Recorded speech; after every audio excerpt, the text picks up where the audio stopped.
Hola a todos, bienvenidos a este foro. Como todos los jueves tenemos en esta oportunidad a Alejandro Aro y hoy vamos a hablar de el manejo de la vía aérea y cómo determinar si es una vía aérea difícil. Alejo.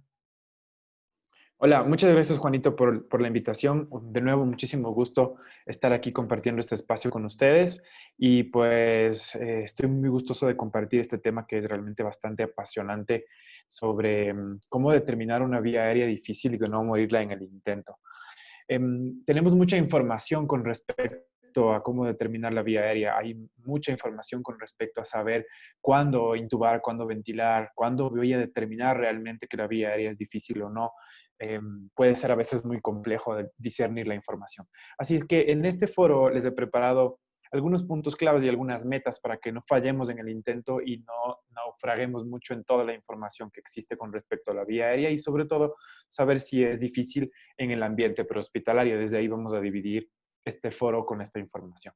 Entonces empecemos por qué es una vía aérea difícil. Me gustaría definir básicamente qué es una vía aérea difícil. La definición de la vía aérea difícil está basada en dos momentos. La primera, cuando los atributos o cuando las características anatómicas del paciente son identificables y pronostican dificultad. ¿Sí? Si es que yo veo a un paciente que eh, tiene marcas anatómicas importantes, por ejemplo, tiene barba, tiene brackets, el paciente tiene huellas de cirugías anteriores en el cuello, en la boca, el paciente no puede abrir la boca de forma adecuada. Esos son atributos anatómicos identificables en los cuales el paciente ya hace por sí per se en la anatomía que sea difícil manejar su vía aérea. La siguiente definición entonces de vía aérea es cuando la técnica que yo escogí para decidir permeabilizar la vía aérea falla y por esta técnica tengo que recurrir a una técnica extra para hacer un rescate de la vía aérea. Es decir, si yo coloco una cánula orofaringea y la cánula orofaringea es rechazada por el paciente, quiere decir que voy a tener que rescatar esa vía aérea con una sonda de succión porque el paciente ha vomitado por mi primera técnica. Eso ya es vía aérea difícil. Así es que todas las técnicas que fallen y yo necesite hacer una técnica de emergencia rápida para hacer un rescate o cuando la anatomía del paciente es dificultosa, se dice que es una vía aérea difícil. Pues bien, continuemos en la clasificación. Me gustaría clasificar la vía aérea difícil en 4 parámetros importantes. El primero, los cambios anatómicos. ¿Sí? Todo lo que se produzca en cambios anatómicos anormales es vía aérea difícil. Ya lo dije anteriormente. Dientes rotos, boca con dificultad para la apertura, barba en los hombres, cuello pequeño, mentón prominente, cualquier tipo de dificultad que haga que yo no pueda permeabilizar la vía aérea por su propia anatomía se clasifica como cambios anatómicos. Siguiente, cambios fisiológicos. El paciente que tiene cambios fisiológicos por su emergencia clínica o por su emergencia respiratoria o por su emergencia traumática es un paciente difícil. ¿Por qué? Porque el proceso realmente de intubación en un ambiente controlado, en un laboratorio o en una sala de anestesia donde el paciente no ha comido hace 24 horas, el paciente tiene todos los recursos con exámenes preoperatorios, electrocardiograma previo hace 24 horas para saber si el paciente no tiene el lactato sérico elevado o el potasio sérico elevado y yo decidir qué tipo de anestésico colocar y qué tipo de tubo usar con ese paciente es un ambiente controlado, es un ambiente seguro. Tú en la ambulancia, en la sala de urgencia de un paciente con una emergencia en casa o en la calle, no tienes un ambiente controlado. No le has hecho un electrocardiograma para saber cuál es su potasio anterior, cómo está su ritmo, para saber si el paciente no tiene hiperpotasemia. No le has hecho una gasometría para saber si el lactato sérico está elevado. Es posible que no tengas uno, dos o tres drogas, de las que los vamos a mencionar más adelante. O es posible que el paciente esté en choque y el choque haga que el paciente tenga una dificultad para ser intubado o tenga dificultad respiratoria o un neumotórax. Todos los cambios fisiológicos de emergencia mantienen una vía aérea difícil, hacen que sea difícil intubar a un paciente. Y si a esto le sumamos que el paciente tiene barba, tiene un cuello corto, se cayó, el paciente está despierto y el paciente tiene una arritmia o está en choque, es una vía aérea difícil. Cada uno de los componentes que estamos mencionando ahora corresponden al manejo de una vía aérea difícil. ¿Sí? El siguiente componente es cuando el problema del paciente está centrado netamente en la ventilación. Cuando el paciente tiene una falla ventilatoria aguda, por ejemplo, porque tiene una crisis asmática o porque el paciente tiene un neumotórax de tensión y tú no puedes ventilarle de forma adecuada con la bolsa de reanimación o con la mascarilla del CPAP, se convierte en una vía aérea difícil. Acuérdate que vía aérea difícil no es solo intubar, vía aérea o manejo integral de la vía aérea también es saber ventilar al paciente. Y esto es muy importante. Y el siguiente manejo, el siguiente criterio para clasificar una vía aérea difícil es desde la parte de la técnica de la intubación. ¿Sí? Si sumamos todos los parámetros anteriores, vamos a encontrar entonces ahora que esto va a ser la peor película de terror que puedes encontrar con un paciente en la calle. Un paciente adulto, por ejemplo, que tiene el cuello corto, que tiene brackets, tiene barba, un paciente que tiene cambios fisiológicos porque tal vez está hipotenso y tiene dificultad para ventilar, no le puedes ventilar con la bolsa, va a ser muy difícil que le puedas intubar. Entonces, estos son los 4 parámetros en los cuales clasifica el manejo de la vía aérea. Parámetros fisiológicos por su emergencia clínica o traumática, parámetros de cambios anatómicos que yo puedo ver o puedo clasificarlos, los vamos a ver ahora, la técnica de la intubación, con qué voy a intubar a este paciente, y la técnica para ventilar hacen que se clasifique en estas 4 formas de la vía aérea. Empecemos por los cambios anatómicos. Todos los cambios anatómicos que puedes ver ahí hacen que la vía aérea sea muy difícil. Como puedes ver, el paciente de la imagen de abajo es un paciente con un mentón súper pequeño y un cuello súper corto. Eso quiere decir que este cambio anatómico a mí ya me está diciendo, cuidado, este paciente va a ser difícil intubarle o este paciente va a ser difícil ventilarle. ¿Por qué? Porque no voy a poder levantar el mentón al hacer la técnica de la C y la E. El paciente de arriba, como puedes ver, tiene el cuello muy gordo y tiene el cuello muy pequeño. Eso quiere decir que cuando yo intente intubar, el parámetro de intubación al introducir el laringoscopio dentro de la boca me va a dificultar de visualizar la glotis por un cuello pequeño. ¿Ok? Siguientes cambios anatómicos. Ahora vamos a relacionar la dificultad con los cambios anatómicos. Entonces, la primera parte de esta charla es diferenciar cuándo me puedo dar cuenta de que hay un cambio anatómico que me va a decir o que me va a predecir que la vía aérea es difícil. Y este cambio anatómico es la escala de Cormack-Lane. La escala de Cormack-Lane se basa en la evaluación de Mallampati, que lo vamos a ver más adelante. La escala de Cormack-Lane es la visualización real que yo puedo hacer cuando el paciente mantiene la boca abierta y saca su lengua y lo que yo puedo predecir que voy a poder ver al introducir el laringoscopio. Es decir, si el paciente puede, yo puedo al paciente visualizarle la lengua completamente hacia abajo, toda la úvula y el piso de la bucofaringe, quiere decir que su escala de Cormack-Lane es 1. Quiere decir que la intubación va a ser fácil. Si el paciente puede visualizar completamente la base de la lengua, un poco el piso de la bucofaringe y en su totalidad la úvula, esto me predice que la escala de Cormack-Lane es de un grado 2. Quiere decir que tengo que tener un poco de experiencia o experticia para poder intubar una glotis que no se va a visualizar de forma total al 100%.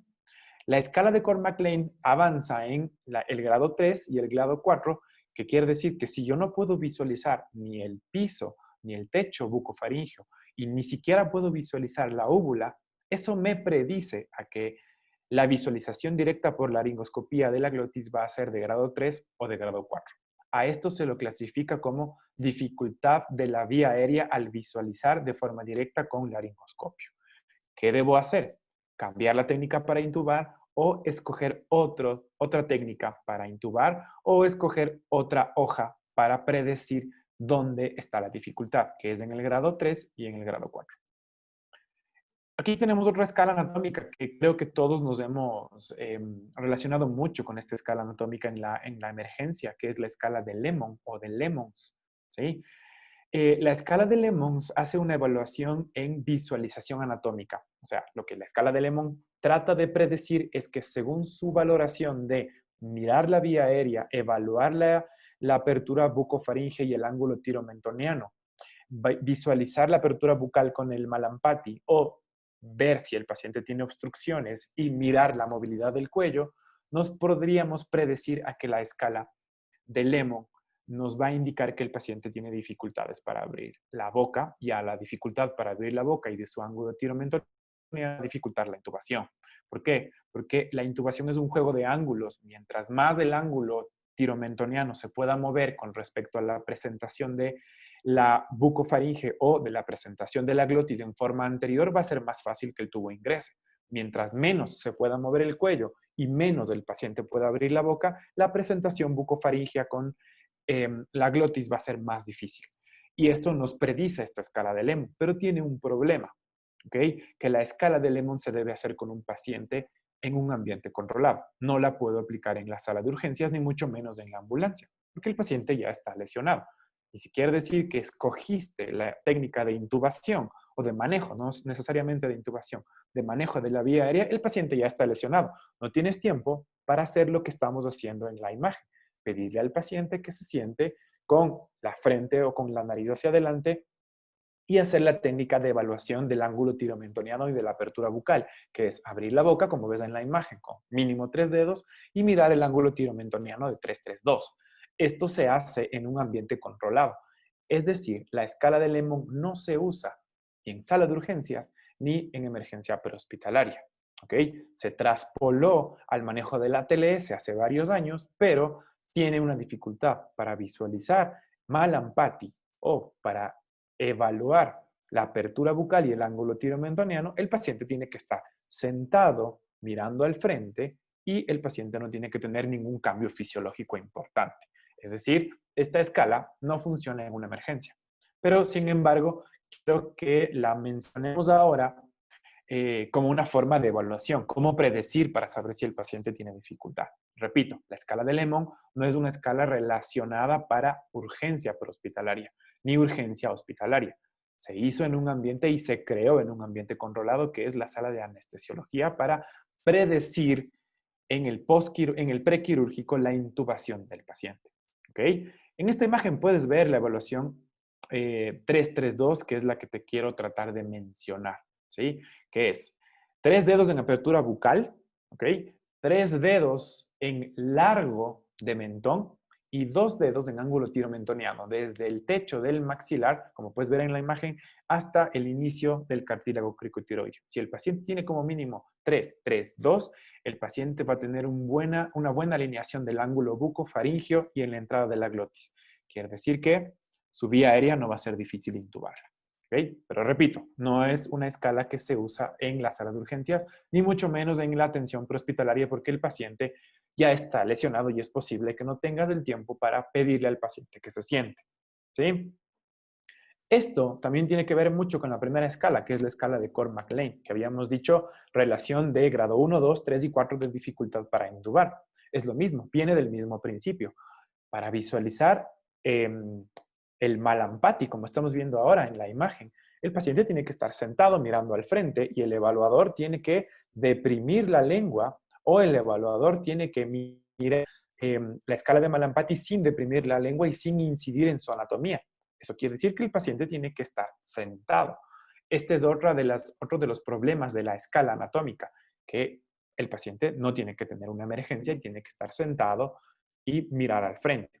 Este es el segundo gran problema de la escala de Lemon y de Cormack-Lane cuando tratemos de entender la dificultad anatómica. ¿Sí?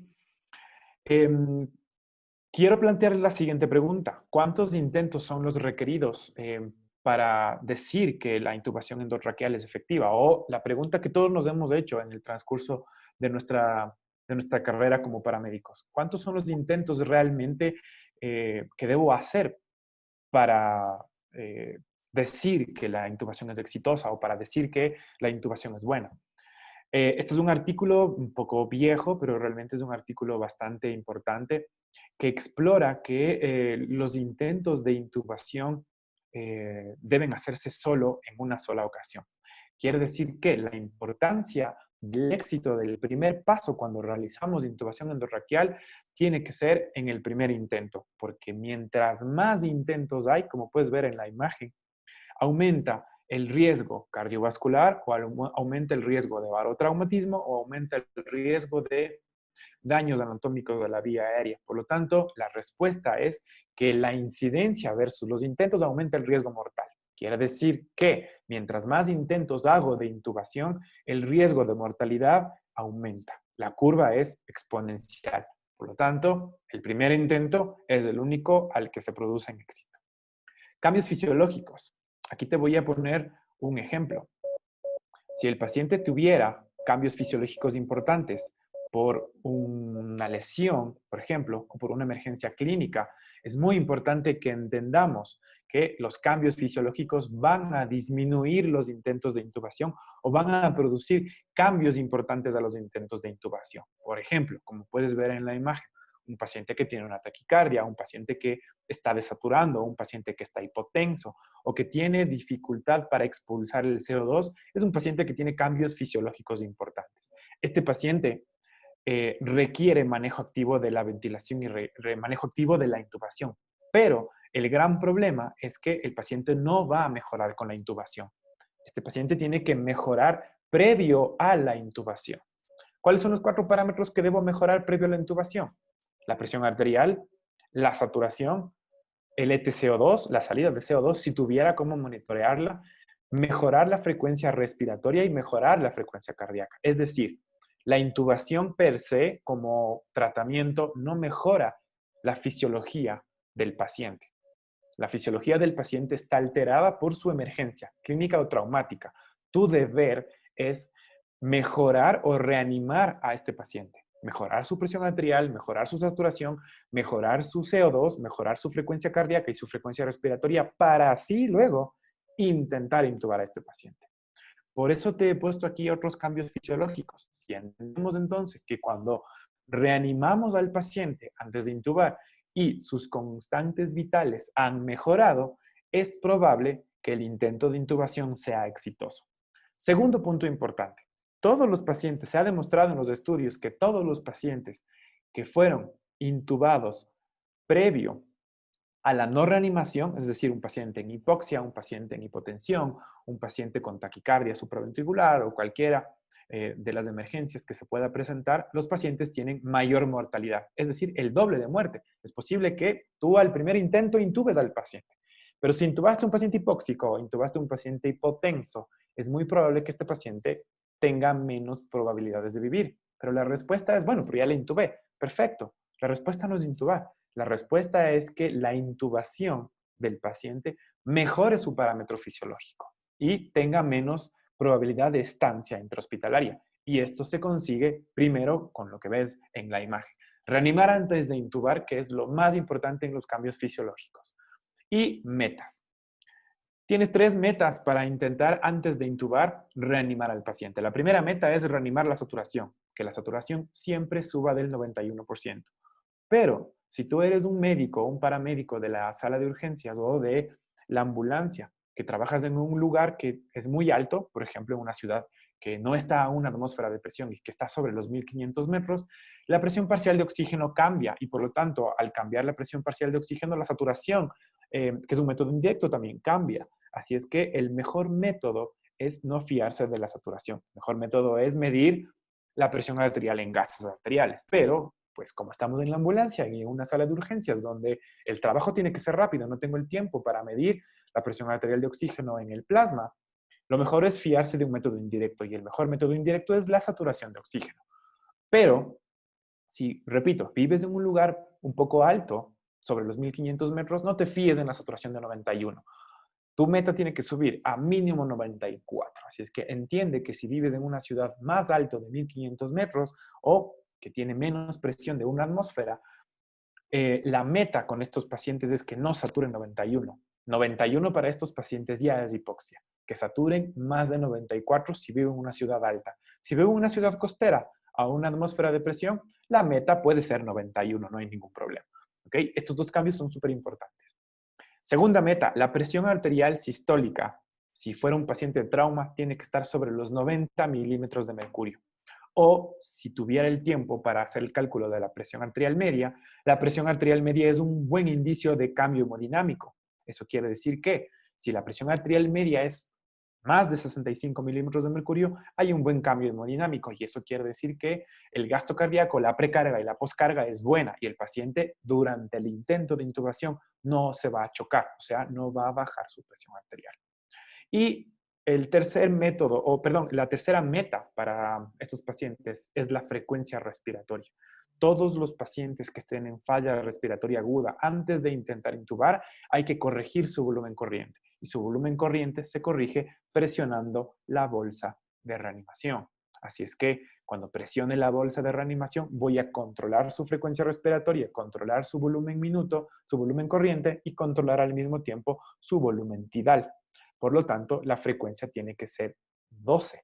Y si yo corrijo la frecuencia de 12, la presión arterial media y la saturación en más de 94 o más de 91 si vivo en la costa, es un paciente que está listo para ser intubado. Si no corrijo estas tres metas, es posible que intentes intubar, es posible que lo hagas incluso, que la intubación sea exitosa, pero el problema va a ser que el paciente va a tener mayor estancia hospitalaria y más riesgo de morir en la estancia hospitalaria. ¿Ok? Vamos a cambiar entonces a los problemas para ventilar. ¿Sí? Los problemas para ventilar suelen ser muchos y suelen ser variables, pero los he resumido en esta mnemotecnia que se llama MOANS. ¿Ok? ¿Qué quiere decir? Que cuando yo intente ventilar a un paciente con bolsa de reanimación, tengo que mirar estos 5 problemas en un checklist para saber si estos problemas son los que están ocasionando que el paciente no mejore su saturación y no mejore su poscarga producto de la ventilación. Acuérdate que hay una relación estrecha entre ventilación positiva y el ventrículo derecho. Por lo tanto, tengo que revisar estos 5 parámetros. Parámetro 1, visualizar que la mascarilla sea del tamaño adecuado del paciente. Parámetro número 2, que el paciente no tenga obstrucción en la vía aérea superior o que el paciente no sea obeso. Si el paciente es obeso o es una mujer embarazada, nunca ventiles a un paciente en posición supina. El paciente tiene que ser ventilado en posición semi-Fowler o en posición de rampa. ¿Por qué? Porque su obesidad, su gran masa en el abdomen, va a aumentar la presión positiva hacia la cavidad torácica y el diafragma no se va a poder controlar. Por lo tanto, vas a necesitar más fuerza de presión al aplastar la bolsa, aumentar la frecuencia de la presión al aumentar la bolsa, y esto va a causar cambios fisiológicos importantes en el volumen corriente que van a disminuir la saturación. Así es que los pacientes con obesidad deben ser ventilados en posición semi-Fowler o en rampaje. La edad, los pacientes adultos mayores, es muy probable que en estos pacientes adultos mayores no haya una relación estrecha en el tejido ya no es tan laxo, por lo tanto el paciente ya no puede mover mucho su cuello y es muy probable que el paciente tenga una joroba. Así es que en estos pacientes va a ser muy difícil ventilarlos. Lo mismo si los pacientes tienen cambios anatómicos en su anatomía dental. Si el paciente tiene placa dental y tú le sacas la placa dental, va a perder toda su anatomía de la vía aérea y va a ser muy difícil que puedas colocar la bolsa y la bolsa sea la mascarilla y la mascarilla haga un sello completamente hermético en la cara del paciente. La misma indicación de los dientes, lo que acabo de hacer ahora para NEC, si el paciente no puede mover el cuello o el paciente tiene placa dental, trata de preferencia nunca sacar la placa dental porque pierde la anatomía.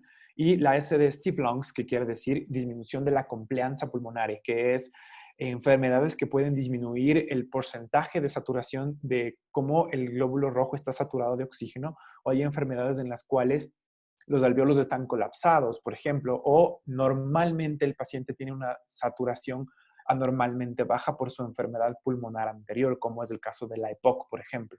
Y no esperes que este paciente con emergencia respiratoria que tiene una enfermedad de base pulmonar sature 100%. Es normal que el paciente tenga una saturación anormalmente baja y es un parámetro fisiológico normal para él. ¿Okay? Así es que las enfermedades pulmonares previas crónicas van a disminuir la saturación y van a disminuir el volumen tidal cuando reanimo con bolsa. Siempre, estas indicaciones son importantes, siempre ventilar sexy, que es otra mnemotecnia para que se ajuste mucho a la ventilación. Entonces vamos a ir desde izquierda a derecha, recordando que la técnica que nos enseñaron para reanimar con bolsa, que es la técnica de la C y la E, realmente no es tan buena para los pacientes que tienen cambios anatómicos y fisiológicos importantes. ¿Por qué? Porque se escapa el aire a través de la mascarilla, es muy probable que no puedas hacer un buen sello hermético y tengas que presionar con mucha fuerza la bolsa, y eso puede cambiar la fisiología y la difusión de gases. En la imagen de la mitad te he puesto un like, o sea, si tú haces una ventilación con doble C y doble E, es bueno, ¿sí? Funciona, la técnica doble C y doble E funciona y es realmente buena.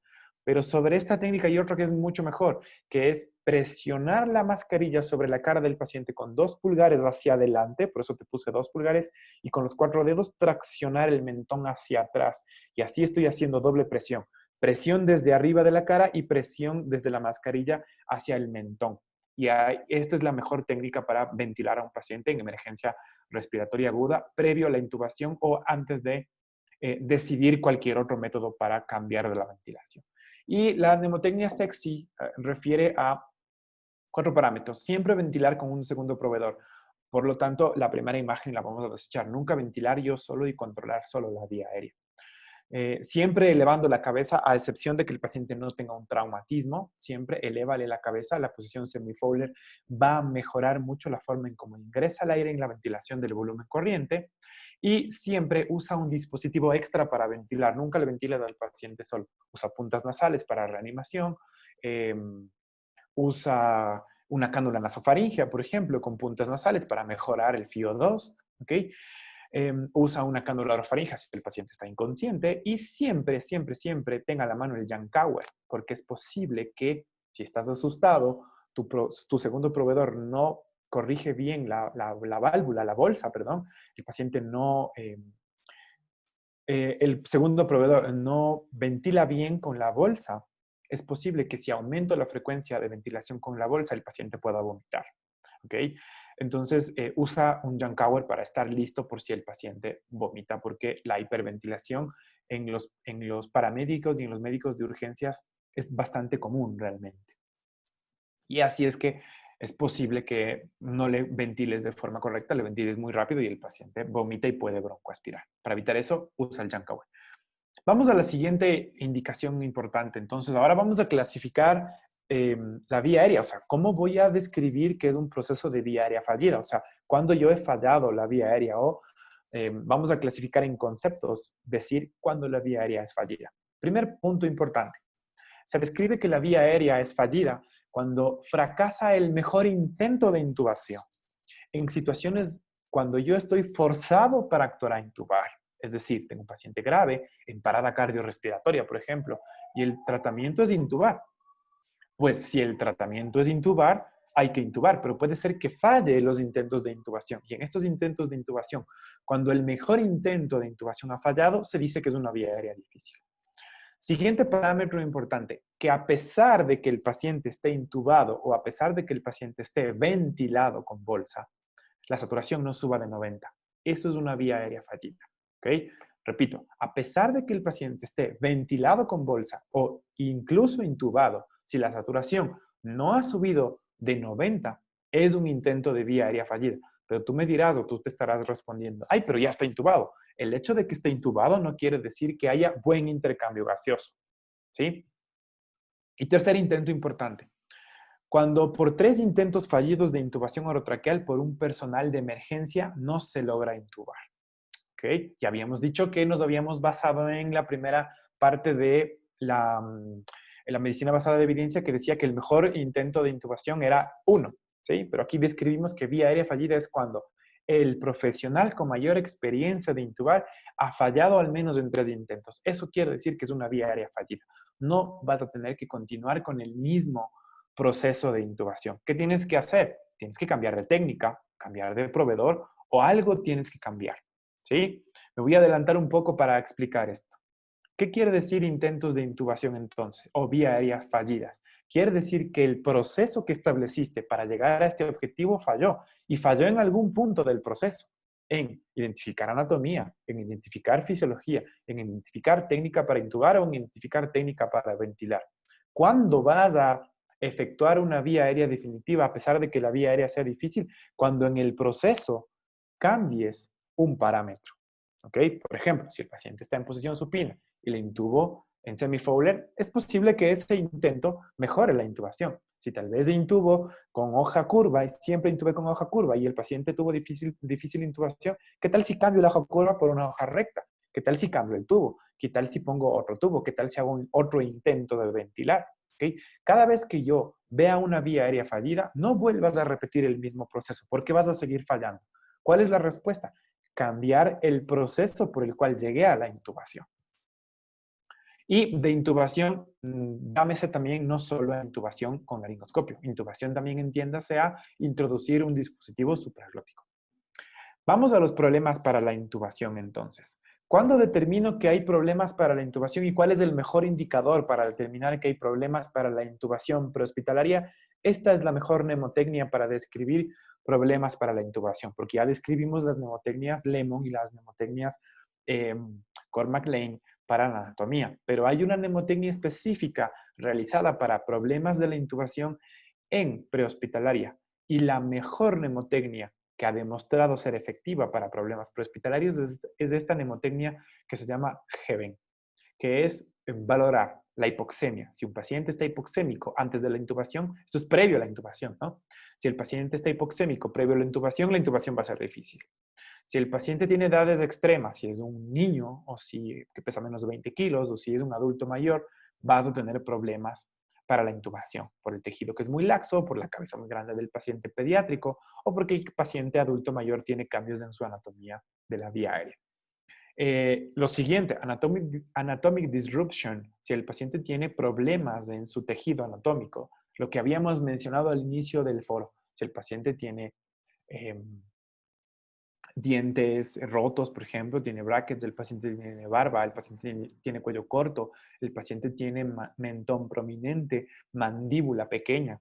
Estas anatomías, estos cambios anatómicos van a producir que el paciente sea difícil su intubación o su manejo activo de la vía aérea. Son predictores. Siguiente predictor, el vómito. Todos los pacientes que han vomitado previo a la intubación es posible que tengan cambios en el pH de su membrana respiratoria y esto les produzca una neumonía química.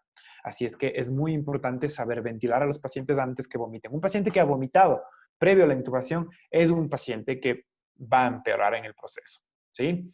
La exsanguinación y que corresponde mucho a un cambio fisiológico que es la presión arterial. Un paciente que tiene un trauma importante fuera de la sala de urgencia. Es un paciente que necesita ser reanimado primero su presión. No intentes intubar a un paciente para después compensar la presión. Los pacientes van a bajar la presión. El único intento de introducir el laringoscopio o introducir sonda de succión o introducir un dispositivo supraglótico en la vía aérea con un paciente hipotenso va a empeorar la hipotensión porque va a haber un estímulo vasovagal y el paciente se va a poner más hipotenso. Así es que no intubes a un paciente que está hipotenso por choque hipovolémico, que es la exsanguinación. Y creo que ya explicamos del cuello y por eso puse esta imagen que puedes ver ahora en la pantalla. No es lo mismo intubar a un paciente que tiene un traumatismo y tiene un inmovilizador en el cuello o que necesito sujetar el cuello, sujetar la cabeza, a intubar a un paciente que tiene una emergencia respiratoria pero que está sentado. ¿Ok? Siguiente parámetro importante, siguientes problemas para la intubación y les voy a mencionar 5 problemas que son los más comunes. La posición. Siempre, siempre, siempre, siempre traten de cambiar la posición del paciente. No se empecinen en intubar a un paciente en el suelo, ustedes arrodillados en el suelo haciendo esto.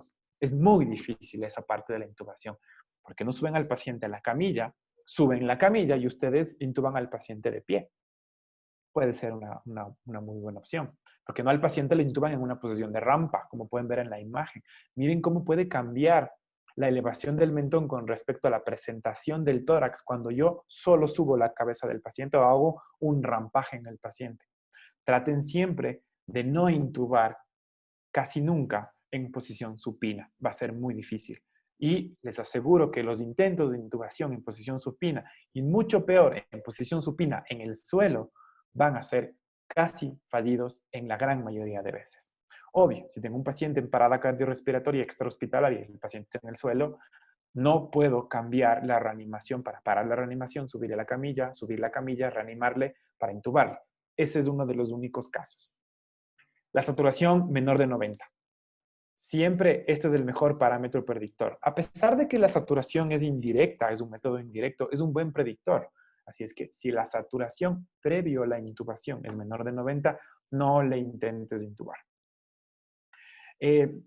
Tres, tipo de paciente. No es lo mismo un paciente traumático que un paciente clínico, no es lo mismo un paciente niño que un paciente adulto, no es lo mismo un paciente obeso que un paciente adulto mayor. Y no es lo mismo todo junto. No es lo mismo un paciente adulto mayor obeso con trauma craneoencefálico en choque. ¿Sí? ¿Ok? Entonces, todos los tipos de paciente hacen dificultad para la intubación. Todos los pacientes son difíciles para intubar. ¿Ok? Pero no es lo mismo todo junto en un solo paciente. Y esto tiene mucho que ver con lo que dije ahora, la presentación clínica. Imagínate el cuadro que te puse ahora. ¿Sí? Seamos un poco más dramáticos. Hombre adulto mayor de 65 años, caído del quinto piso con un traumatismo craneoencefálico moderado. ¿Sí? El paciente tiene Glasgow de 10, 11. Tiene brackets, el paciente tiene barba y el paciente tiene una placa dental que está suelta y el paciente está hipotenso. Es el peor escenario que te podrías encontrar. A pesar de que es el peor escenario que te podrías encontrar, es lo que más comúnmente ves en tu ambulancia. Hombres caídos, hombres atropellados. ¿Sí? Difícil que veas un niño todos los días en una guardia politraumatizado o un niño con asma. Difícil. ¿Sí? Se ve, pero es muy difícil. ¿Ok? Así es que la presentación clínica hace la intubación difícil. ¿Sí? Repito, no intentes intubar sin antes reanimar. Y la respuesta no es colocar el tubo, cualquiera puede colocar el tubo. La respuesta es saber con la presentación clínica del paciente qué hacer antes de intubar. Por último, les puse subrayado en el ítem número 3, laringoscopio. Vamos a hablar de laringoscopio ahora. Y les puse textual en la presentación lo que dice la Sociedad de Vía Aérea Difícil, que la laringoscopía directa difícil se define como la visión laringoscópica de grados Coll-McLean 3 o 4 y se presenta casi en el 10% de las intubaciones de adultos en urgencias.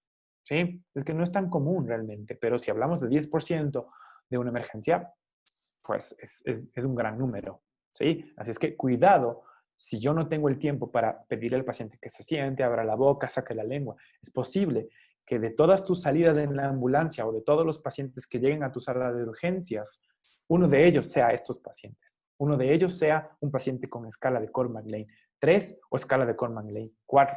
Y eso va a ser mucho más difícil junto con la presentación clínica, la intubación. Y va a ser un gran problema intubar a ese paciente. ¿Ok? Por eso te subrayé laringoscopio. Porque vamos al siguiente problema. Y el siguiente problema es un checklist de los materiales. ¿Ok? Siempre acostúmbrate a tener un checklist de materiales en tu maleta de intubación, en el coche de paro, en el coche de manejo, en la sala de urgencias o en la ambulancia. Siempre aprende a tener un checklist porque la gran mayoría de problemas ahora es con pacientes despiertos. Y el checklist es intubar a un paciente despierto. ¿Ok? Y este es otro siguiente gran problema de la vía aérea. No es lo mismo un paciente que está inconsciente, que yo le abro la boca y le meto un tubo, a un paciente que tiene una lesión, está hipotenso, está hipóxico y a pesar de eso está despierto. Ahí hay otro gran problema. Voy a tener que dormirle para intubarle y ese es otro gran problema. ¿Cómo le duermo con una presentación clínica normal sin reanimación? Por lo tanto, hazte un checklist tu personal propio súper rápido de, primero, el material. Segundo, las líneas que puedo usar para anatomía, fisiología, ventilación e intubación. ¿Sí? Tercero, preparar las drogas. Todas las drogas que tu jurisdicción y en tu jurisdicción las puedas o no las puedas usar. Hay gente que puede usar ketamina, hay gente que no puede usar propofol, por ejemplo. Todo depende de su jurisdicción. Probar el succionador en mayúscula siempre es muy importante. Todo el tiempo nos olvidamos de probar el succionador. Ya tenemos todo a la mano, la mesa lista, la camilla lista, el paciente listo, canalizado, sedado, paralizado, ventilado, saturación de 98, el paciente está excelente. Pero cuando queremos intubar resulta que el paciente está sangrando y en ese momento lo que se nos olvidó siempre fue el succionador. Y hasta conectar el succionador, prender, probar, no vale, cambiar la sonda o probemos otro succionador, puede pasar el tiempo de la sedación y el paciente se puede despertar.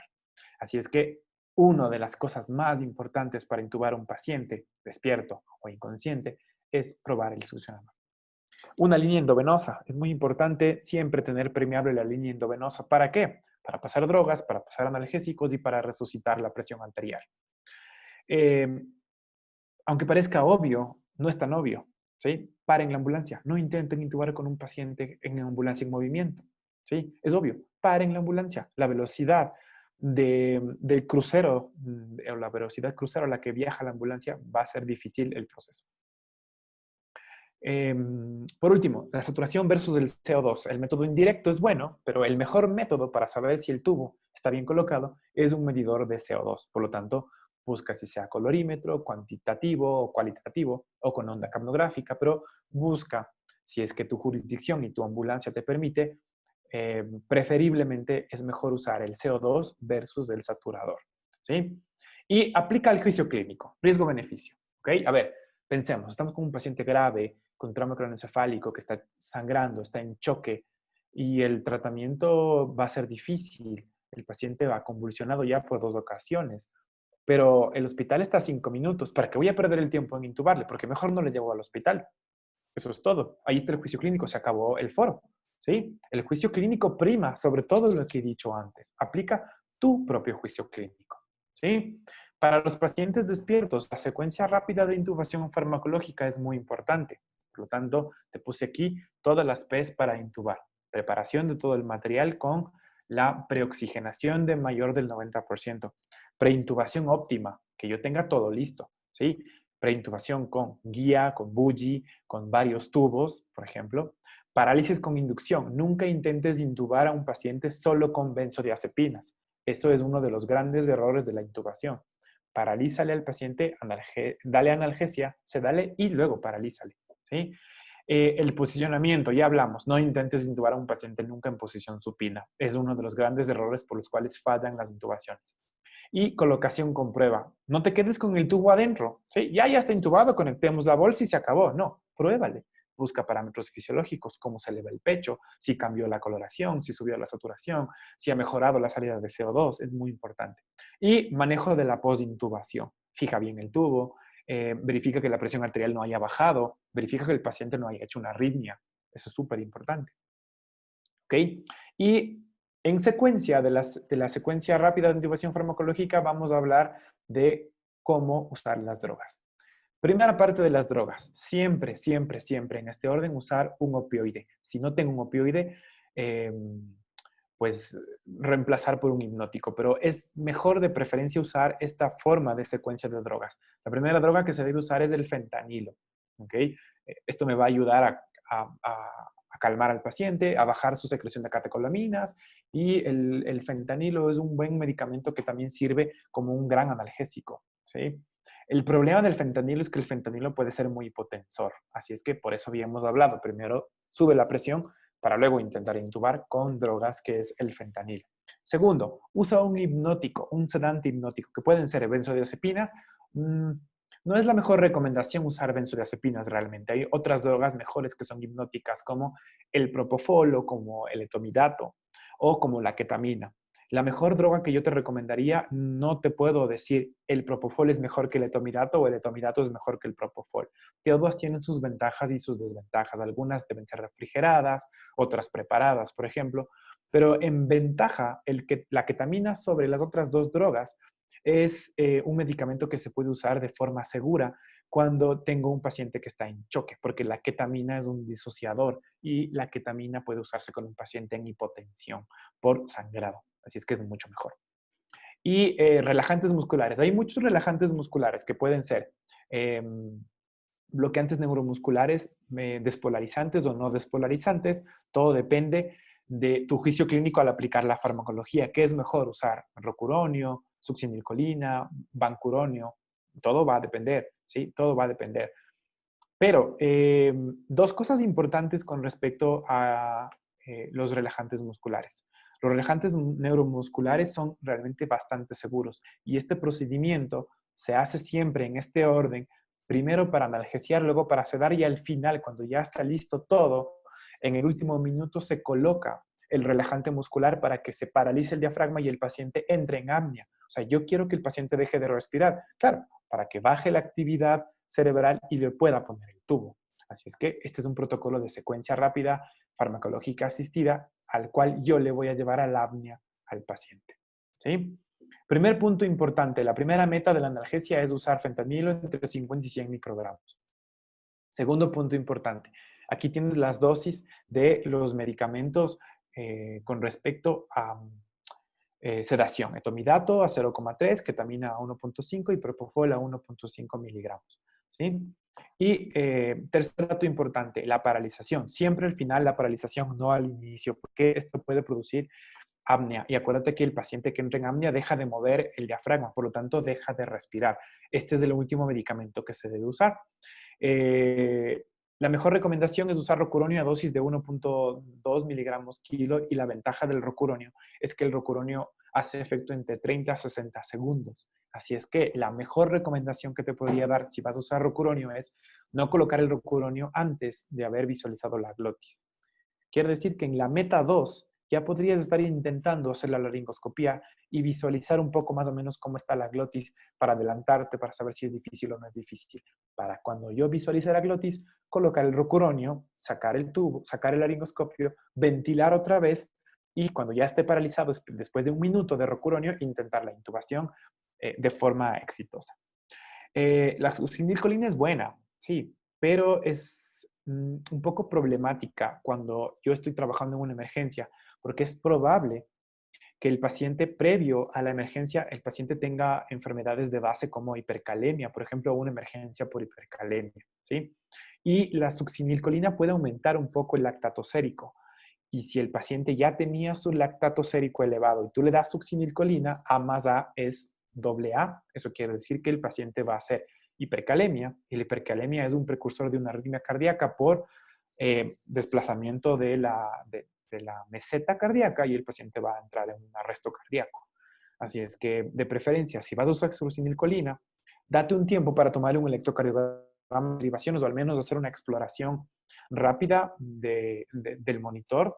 Pásate desde D1, D2, D3, pásate por las derivaciones unipolares y bipolares y explora un poco para ver cómo está la onda T, que te va a dar gran información sobre hipercalemia. Así es que usa estas dos informaciones para saber cuál es la mejor para ti, con ventajas y desventajas. Bien, vamos a terminar ya con esto. Problemas en el laringoscopio. Hay dos formas de intubar a un paciente y las dos formas van a tener problemas. La primera forma es la laringoscopía directa. ¿Sí? La gran mayoría de pacientes con laringoscopía directa fallan. Esto está relacionado en el NEAR, en el National Emergency Airway Registry. ¿Sí? Ellos demostraron que la gran mayoría de paramédicos, bomberos, emergenciólogos con más de 10 años de experiencia fallaban al menos una vez en un intento de intubación con laringoscopía directa, pero disminuyó a menos del 10% de sus errores cuando cambiaron la laringoscopía directa por videolaringoscopio. ¿Sí? El videolaringoscopio es mucho mejor, es más efectivo, tiene otra técnica de intubación, pero tiene menos riesgos. Es decir, que el éxito, la tasa de éxito por intubación con videolaringoscopio es mucho mejor que laringoscopía directa. ¿Okay? Así es que escoge bien el laringoscopio que vas a usar, laringoscopio manual con hoja curva, con hoja recta, o escoge un videolaringoscopio para no fallar, por obvias razones. Entonces, se dice que los mejores videolaringoscopios que van a producir menor error o menores rangos de errores que son los estudiados en el NEAR han sido el CIMAC, que es un tipo de laringoscopio, que es un laringoscopio que tiene su cámara externa, o sea, yo intubo aquí, pero miro acá, el monitor es como está sobre un pedestal como los tensiómetros de los hospitales, ¿no es cierto? Entonces entra la fibra del laringoscopio, pero yo no lo visualizo directamente aquí, como lo ves en la imagen, que es un kink, ¿sí? Sino lo visualizo en una pantalla externa que está en otro lado con un cochecito. O el GlideScope, que es un tipo de fibroscopio también, que tiene la pantalla externa. Esto es mucho mejor hacer versus la laringoscopía manual. El videolaringoscopio tiene una ventaja. No necesitas usar LEMO o predecir con Malampati cuando vas a usar videolaringoscopio. ¿Por qué? Porque la hoja de laringoscopio ya te va a ayudar prediciendo, cuando ingresas en la parte distal de la glotis, ya te va a ayudar a predecir cómo está la vía aérea. Y el juego de la mano con el videolaringoscopio es súper importante. Hay una técnica también que se llama técnicas de rescate del laringoscopio. Así es que si yo fallo con el laringoscopio, no importa. Con el mismo laringoscopio puedo rescatar la propia vía aérea haciendo un juego que se llama rescate de videolaringoscopio, como lo puedes ver en la imagen. ¿Sí? Entonces, yo tengo la pantalla atrás, ¿okay? Pero al mismo tiempo estoy intubando al paciente, pero estoy mirando a mi lado el videolaringoscopio. Entonces, no necesito usar una mnemotecnia para ver cambios anatómicos en la vía aérea. El videolaringoscopio me va a ayudar a rescatar el tubo cuando se fue al esófago. Y esta es una de las partes importantísimas, tener siempre un plan. ¿Ok? Tener siempre un plan. ¿Dónde? Aquí, pensar siempre, tener un plan en la cabeza y tener un plan alternativo en la maleta. Si falla la ventilación, si falla la intubación, si falla la cricotomía de emergencia, si falla el BTP, si falla la cánula orofaringea, siempre regresa a lo básico, que es oxigenar y ventilar. Así es que siempre ten muchos planes para la intubación. Todos los planes que tú te creas para la intubación van a ser efectivos, porque es probable que el plan A falle y el plan B también. El plan C sí funcione, o el plan C falle y funcione el plan D, y luego sigas regresando. Esto es cíclico. Por último, ¿ok? Vamos a poner toda la información en una sola diapositiva poniendo los planes en un solo flujograma. ¿De dónde salió esto? Este es un artículo que tiene también una base fundamental que se llama el DAS, que es el Difficult Airways Society. ¿Okay? Las guías del Difficult Airways Society se expusieron en el 2015 en la revista British Medical Journal. Le puse en esta imagen porque si quieres lo puedes googlear y lo puedes descargar, están gratuitas en un PDF.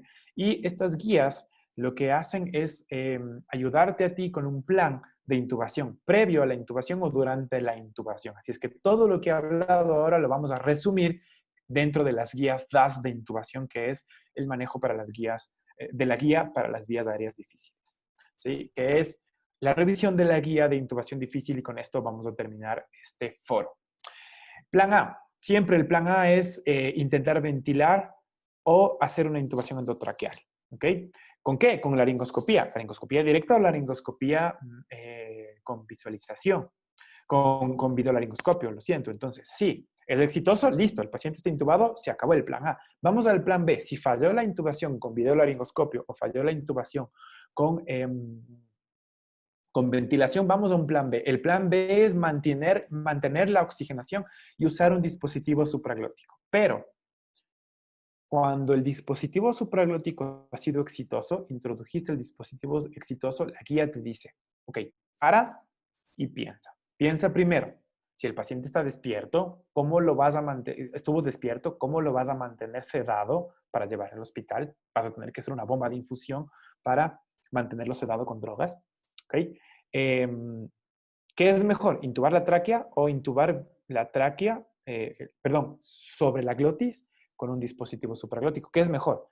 ¿Mantener la glotis abierta o mantener la glotis permeable con un tubo? Eso te pregunta, ¿qué es mejor? Ese juicio clínico te lo responderás tú con tu paciente. Procedimientos sin intubación en la tráquea, supraglóticos. ¿Qué es mejor? ¿Mantenerle con un supraglótico o mantenerle con cánula orofaringea y tener la tráquea abierta? ¿Qué es mejor? ¿Y qué es mejor? ¿La traqueostomía o la cricoideotirotomía? ¿Ok? Entonces, eso te está diciendo la guía de intubación DAS. Piensa, para y piensa. ¿Qué es mejor? ¿Mantener la tráquea permeable o mantener la tráquea abierta? ¿Con qué? ¿Con supraglóticos, con cánula orofaringea, con cricotomía o con traqueostomía? Si ha fallado el supraglótico por cualquiera de sus razones que haya fallado, tienes un plan C. Y el plan C es regresar al inicio, regresar al origen. ¿Cuál es el origen? Ventilar con bolsa. ¿Ok? Ventilar con bolsa. Si es exitoso, manténle al paciente despierto. Ventilado con bolsa. No necesariamente el paciente tiene que estar inconsciente para ventilar con bolsa. ¿Ok? Y si falló la bolsa, entonces el plan D es entrar por la ventana. ¿Cuál es la ventana? Acceso cricotiroideo. Entonces, cricotomía de urgencia es el plan D. Hemos resumido toda la clase en una sola diapositiva basada en la medicina basada de evidencia con las guías de intubación DAS. ¿Ok? ¿Quieres más información? Puedes googlear, entrar a la página del DAS y bajarte o descargarte todas las guías de plan de PDF. Hay 4 guías: la guía de intubación, la guía de intubación pediátrica, la guía de intubación para pacientes obstétricas y la guía de vía aérea difícil. Todas están gratis, disponibles en PDF en inglés para que tú lo tengas en tu guardia y puedas regresar a la guía de intubación con los planes de intubación si tuvieras preguntas y fallas en el proceso de la vía aérea. ¿Sí? Resumen. No quemes puentes, ¿ok? Una de las historias fascinantes del siglo pasado es un puente en Alemania que quemaron en la guerra, ¿ok? Para impedir el paso del material logístico bélico de una ciudad a otra, ¿ok? Y cuando se quemaban los puentes en la Segunda Guerra Mundial, pues la guerra se acababa. Eso quiere decir que el bando A no podía luchar contra el bando B porque se quedaba sin comida, porque se quedaba sin apoyo logístico, porque se quedaba sin gasolina, porque se quedaba sin cosas obvias. Y para desabastecer a los ejércitos, lo que se les ocurrió fue quemar un puente, porque unían ciudades con otras ciudades. ¿Sí? Haz lo mismo, esta misma analogía en la vía aérea. No comes puentes en la vía aérea. Acuérdate que tu puente entre el aire ambiente externo con los pulmones es el tubo o es la vía aérea. No quemes a la vía aérea, no quemes a tu puente, ¿ok? No lo mates al puente, ¿sí? Te vas a quedar sin suministros, te vas a quedar sin cómo poder administrar aire desde afuera hacia adentro con el puente. ¿Cuál es el puente? La vía aérea, ¿ok? Así es que no mates tú tu propio puente, ¿sí? Regrésate un poco a la parte anatómica, regrésate a la parte fisiológica y regrésate a la parte técnica para que no mates tú tu propio puente, ¿ok? Entonces, Nino, si no puedo intubar ni oxigenar, eso sí es un gran problema. El paciente necesita ser realizada una cricotomía de emergencia. Si no puedo intubar y no puedo ventilar, es un criterio para intubación. Perdón, es un criterio para cricotomía de urgencia. Anticiparse siempre a los problemas. No esperes que el problema aparezca para resolverlo. Busca o plantéate qué problemas previos puede haber con este paciente. Se le puede bajar la presión arterial si le uso fentanilo, el paciente puede tener un arresto cardíaco o el paciente con cuello corto va a ser difícil intubarlo. ¿Sí? Plantéate estas formas de problemas. Recuerda que hay cuatro cambios importantes para la vía aérea difícil. Cambios anatómicos que pueden ser predecibles, cambios fisiológicos que tienes que trabajarlos antes de intubarlos, problemas en la ventilación que tienes que modificarlos con MOANS y problemas para la intubación endotraqueal que pueden ser por laringoscopía directa o por videolaringoscopio. Siempre y siempre y siempre y siempre reanimar antes de intubar. Siempre. ¿Ok? Y si el paciente está despierto, la mejor respuesta para un paciente que está despierto no es intentar crucificarle y meterle el tubo. La mejor respuesta para un paciente que está despierto es intubar con drogas, llevarle a la apnea al paciente. Y usa las mejores drogas que tú tengas en tu alcance o que tu jurisdicción te permita usarlas. Eso es todo por el día de hoy. Espero haberles complacido con este tema. Espero que les haya gustado el manejo. Y si tienen algunas dudas, no se olviden de dejarnos aquí abajo las dudas que pronto les estaremos respondiendo. Muchísimas gracias a la Escuela Peruana de Paramédicos con su director Juan Tolentino por haberme regalado este espacio. Espero que sea de su agrado la clase. Gracias, Alejandro. Estuvo súper buena. Definitivamente se ha tumbado algunos mitos, algunos preceptos respecto al manejo de la vía aérea. Agradecerte una vez más. Ya estás, no es la primera vez aquí en la EBP, así que ya eres parte de la casa. A todos aquellos que tengan dudas o preguntas, lo pueden dejar en la bandeja de la izquierda, de la derecha, en la parte inferior. Y no se olviden de suscribirse a nuestro canal. Recuerden que todos los jueves siempre tenemos un foro programado. Así que por mi parte eso fue todo. Alejo, quizás tengas algunas palabras finales. Muchas gracias a todos. Gracias nuevamente, Juanito, por darme la oportunidad. Den lo mejor de sus pacientes afuera y no rompan puentes. Listo, Alejandro. La lección ya quedó. Muchas gracias a todos por su participación y nos vemos en un próximo foro. Chao.